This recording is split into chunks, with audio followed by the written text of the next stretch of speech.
मुझा दोस्तों, जिंदगी इंसान जी जिंदगी महदूद आ। चंद साल या चंद महीना या चंद घड़ियों बाकी बचूं हुजन। कंहिंखे का ख़बर नाहे त केॾी महिल मौत मथों अची वेंदो।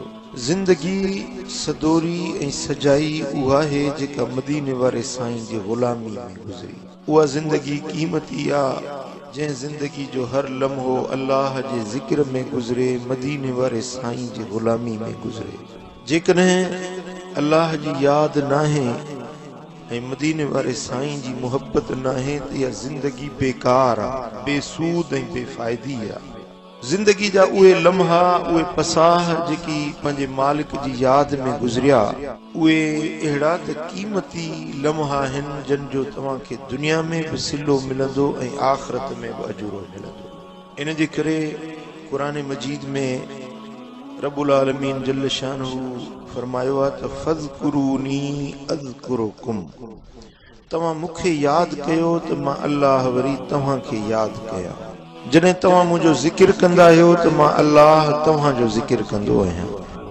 हदीस कुदसी में आ, रब्बुल आलमीन जल्ल शानहू फरमायो त तव्हां ज़मीन ते मूंखे यादि कयो, मां अर्शन ते तव्हांखे यादि कयां।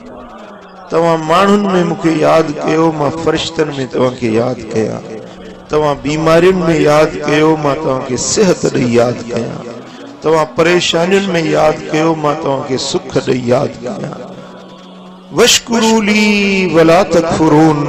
ए मुंहिंजा बानो, मुंहिंजो शुक्र अदा कयो, मुंहिंजा बेफ़रमान न बणिजो, नाशुक्रा न बणिजो, बेसब्रा न बणिजो, बल्कि हर वक्त में मूं अल्लाह जो ई ज़िक्र कंदा रहो। अल्लाह